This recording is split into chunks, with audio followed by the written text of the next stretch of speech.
दिया था, जिसको भी सरकार ने अस्वीकृत कर दिया।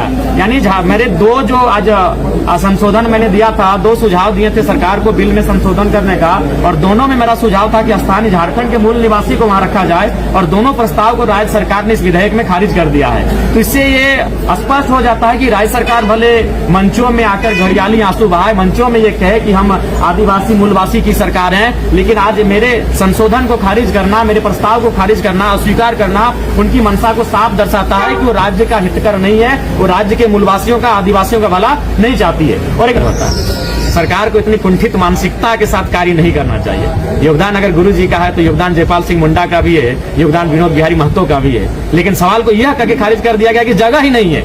आश्चर्यजनक, विनोद बिहारी महतो के लिए जगह नहीं इस राज्य में एक स्टेच्यू के लिए, घोर आश्चर्यजनक। जिस विनोद बिहारी महतो ने दिशम गुरु को अपने घर में रखा और उन्हें मैंने पढ़ाया, उन्हें राजनीति में लाया, आदिवासियों को तंग कर रही है। बिल्कुल तंग कर रही है। सिरम टोली आपने देखा, आपने सूर्या का इनकाउंटर देखा, आपने नगरी का मामला देखा। बिल्कुल आदिवासियों को, आदिवासी राज्य में आदिवासी मुखौटा पहनकर राज्य की सरकार तंग कर रही है, परेशान कर रही है, प्रताड़ित कर रही है। था मेरा प्रस्ताव ये था कि अभी वर्तमान में क्या होगा कि जो प्रभारी मंत्री होंगे वह विश्वविद्यालय के प्रति कुलाधिपति होंगे।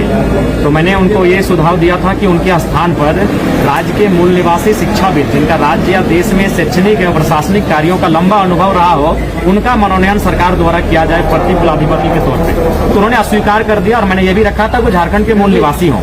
तो देखिए, इससे क्या होगा कि अगर शैक्षणिक संस्थानों में अगर मंत्री प्रभार में रहेंगे, प्रभारी मंत्री अगर प्रति कुलाधिपति रहेंगे, तो कहीं ना कहीं शिक्षा जगत को भी पॉलिटिक्स में ढाल दिया जाएगा, और वहाँ मैंने शिक्षा की बातें कम और पॉलिटिक्स की बातें ज्यादा होंगी, जो मेरे अकॉर्डिंग उचित नहीं है। और राज्य सरकार का मेरे प्रस्ताव को अस्वीकार करना भी यह दर्शाता है कि वह मूलवासियों की हितैषी नहीं है। मैंने तो यही कहा था कि मंत्री का ना होकर कोई ऐसा शिक्षाविद हो जिसका राज्य और देश में एक लंबा अनुभव हो और जो झारखंड का निवासी हो, तो उसे सिरे से खारिज कर दिया गया। मेरा दूसरा प्रस्तावित संशोधन था आपका झारखंड प्लेटफॉर्म आधारित गिग श्रमिक विधेयक में।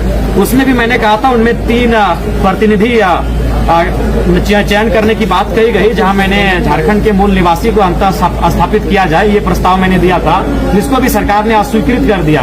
यानी मेरे दो जो आज संशोधन मैंने दिया था, 2 सुझाव दिए थे सरकार को बिल में संशोधन करने का, और दोनों में मेरा सुझाव था कि स्थानीय झारखंड के मूल निवासी को वहां रखा जाए, और दोनों प्रस्ताव को राज्य सरकार ने इस विधेयक में खारिज कर दिया है। तो इससे ये स्पष्ट हो जाता है कि राज्य सरकार भले मंचों में आकर घड़ियाली आंसू बहाए, मंचों में ये कहे कि हम आदिवासी मूलवासी की सरकार है, लेकिन आज मेरे संशोधन को खारिज करना, मेरे प्रस्ताव को खारिज करना, अस्वीकार करना उनकी मंशा को साफ दर्शाता है कि वो राज्य का हितकर नहीं है।